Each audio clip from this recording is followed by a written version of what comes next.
Olá pessoal, sou Matheus Assunção. Neste canal falo sobre a boa filosofia e o catolicismo. No vídeo de hoje eu quero tentar responder a pergunta de como nós devemos ler Platão.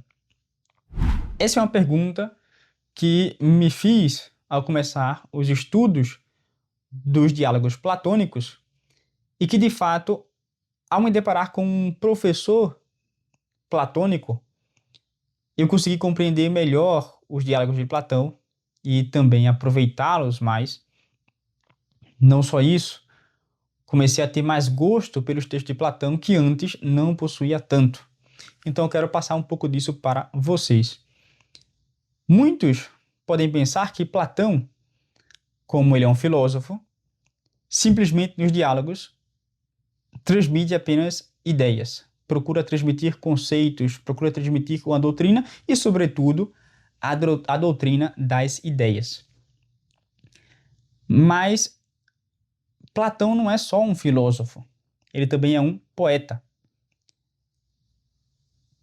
E algo curioso porque a pergunta anterior que se deve fazer ao como devemos ler Platão é qual a função dos diálogos platônicos.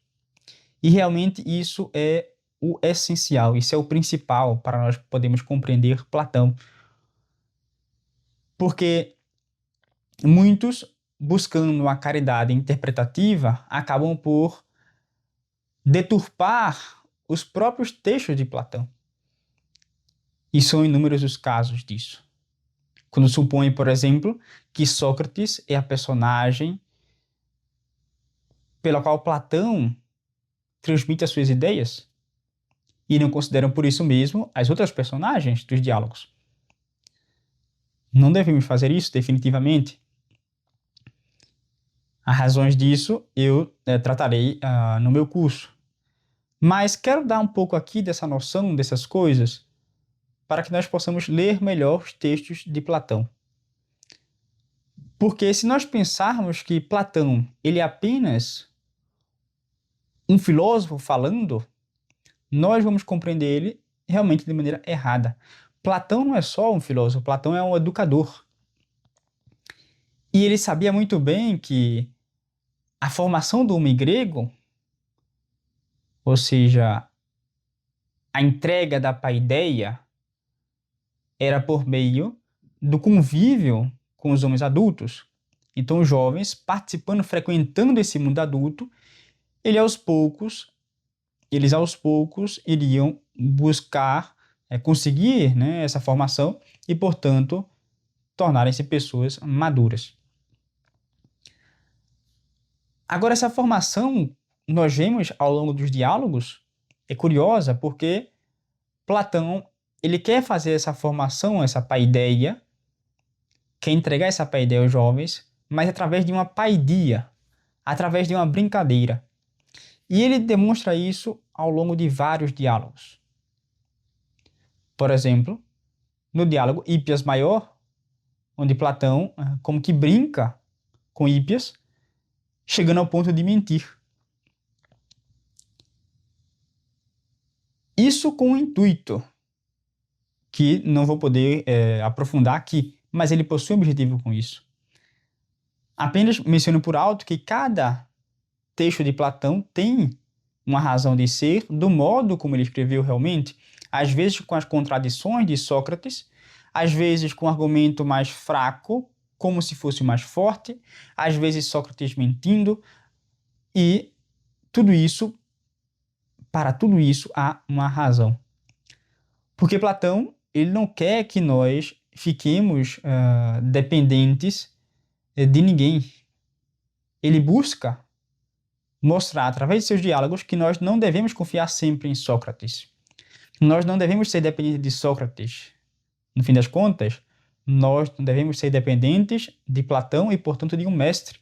Devemos, sim, ter uma dependência na formação, mas depois, e é sonho de todo mestre, que o discípulo se torne maior que ele. E aí se verifica que houve uma boa formação, uma formação de excelência. E por isso que Platão faz tudo o que ele faz nos diálogos. Então, a função dos diálogos platônicos tem a ver, sobretudo, com essa dualidade. Platão é um poeta, filósofo, e um filósofo, poeta. Portanto, se ele é isso, e através dos discursos nós percebemos isso, Platão ele também ensina através das ações. E o discurso ele possui um telos. E o telos para Platão é tal como o telos para Aristóteles. É a finalidade, aquilo que é melhor, é o bem, a excelência da coisa. E o telos de uma tragédia se verifica a partir das ações. Lembremos que um discurso, né, ele tem 3 elementos. Quem discursa, certo? O autor do discurso, o conteúdo do discurso e o ouvinte. E Platão, quando ele faz um discurso, porque os diálogos de fato são discursos e não diálogos, mas discursos a modo de diálogos, porque um discurso nós encontramos uma pessoa falando.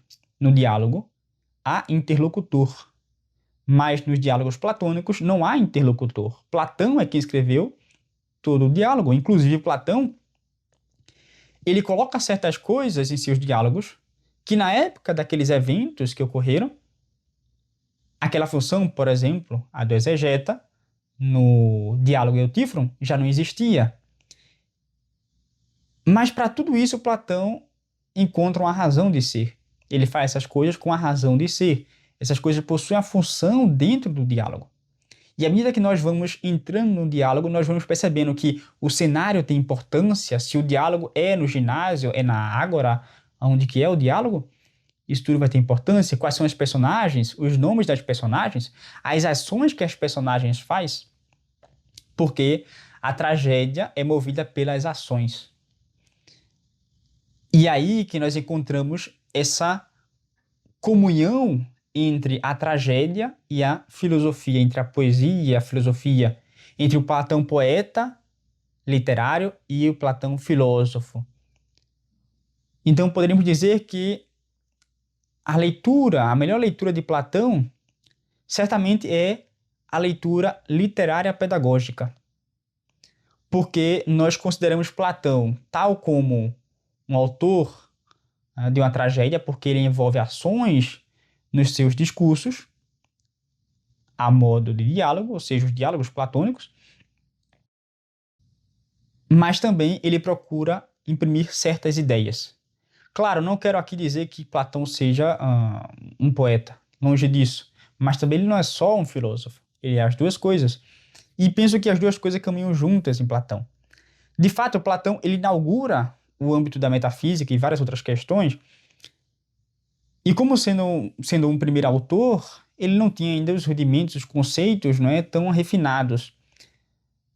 Mas talvez também devemos levar em consideração que Platão ele não gostava muito, ao que parece, da escrita e preferia transmitir a sua doutrina, a doutrina mais elevada, através do discurso. E parece que Aristóteles comenta sobre isso, segundo Giovanni Reale, quando trata sobre as ideias. Então, Platão, ele busca, através das duas coisas, das ações da tragédia e da filosofia, transmitir algo importantíssimo.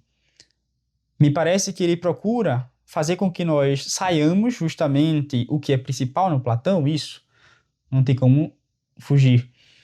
Platão ele busca fazer com que nós saiamos desse mundo infantil, desse mundo de ilusão, desse mundo de aparências, desse mundo que parece ser para o mundo que de fato é, ou seja, para o mundo que possui substância, o mundo das realidades. Ele quer fazer com que nós saiamos da caverna e vejamos o sol, vejamos aquilo que de fato é, aquilo que de fato ilumina as coisas e não aquilo que representa as coisas. Ele quer fazer com que nós saiamos do mundo da aparência. E para isso, ele precisa utilizar certas artimanhas para fazer com que nós cresçamos e percebamos que o mundo adulto, ele tem intrigas, nele há mentira, nele há engano, nele há desejos, paixões. Tudo isso afeta os homens. E nós devemos ter um critério para poder discernir essas coisas. E o critério disso é a verdade. São as ideias perenes. As coisas eternas são as essências, as eidos, as formas, como queira. Então me parece que Platão ele busca purificar, purgar os nossos sentidos, portanto, a nossa vida sensitiva, que está mais relacionada com a vida infantil, para que nós vivamos no âmbito mais racional. É por isso que o método socrático ele é um método realmente inovador, porque, como diz um certo autor, sábio não é aquele que responde às perguntas, mas quem as coloca. E Sócrates, de fato, ele não responde muitas perguntas, mas ele as coloca e coloca muito bem. E faz com que o discípulo aos poucos vá respondendo certas coisas sobre um assunto que ele realmente não sabe de nada. Mas o seu método permite que o discípulo possa falar sobre certas coisas que ele não sabe, que ele não compreende ainda, porque ele trabalha a partir de perguntas. E só quando encontra a essência das coisas é que os exemplos farão sentido, por isso que ele sempre busca pelas essências. Há algumas pessoas que dizem, não, Platão não quer as essências, muito pelo contrário, ele quer sim o conceito das coisas. E ele utiliza todos os personagens para poder alcançar isso. Alguns diálogos, sim, terão a função propedêutica, aporética, diálogos que não buscam encontrar a definição, mas mostrar como algo é difícil, como, por exemplo, no Hípias Maior, em que, ao final do diálogo, Sócrates diz, o adágio é verdadeiro, devemos reconhecer que o belo é difícil. Mas isso é proposital. Em outro diálogo, Platão, por exemplo, no Banquete, vai definir o que é o belo. Então, com cada discurso, cada diálogo, ele busca nos mostrar certas coisas. E para compreendermos isso, temos que compreender qual a função dos diálogos platônicos. E diversas coisas aparecem no seu texto. Então, Sócrates realmente, com seu lema, só sei que nada sei, ele mostra a excelência do seu método e nos mostra como devemos começar nas questões especulativas. E qualquer pessoa pode se beneficiar do seu método, mesmo pessoas que não possuem conhecimento de filosofia. E esse modo de ler os diálogos platônicos nos mostram, por exemplo, e aqui encerro, que Sócrates é curioso, porque o Sócrates de Platão é um, o Sócrates de Xenofonte é outro, não é? Alguns autores vão dizer, se nós lemos Memoráveis de Xenofonte e lemos os diálogos platônicos, vimos no primeiro, nossa, por que Sócrates foi injusta a condenação de Sócrates? Porque, de fato, há ali uma apologia. Agora, se lemos o Sócrates de Platão, nos perguntamos por que Sócrates não foi condenado antes. Porque Sócrates, ele mente, ele duvida dos deuses, ele nega os deuses.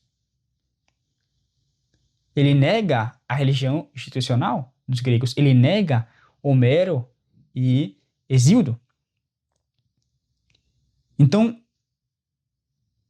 é com essa noção, né, de que, de fato, os diálogos platônicos possuem uma função que, compreendendo essa função principal deles, nós compreendemos melhor os textos, tendo isso em mente, sabendo que Platão é um filósofo-poeta e um poeta-filósofo, compreendendo que há ali uma tragédia e, portanto, as ações são importantes e não simplesmente os conceitos, as ideias, as doutrinas.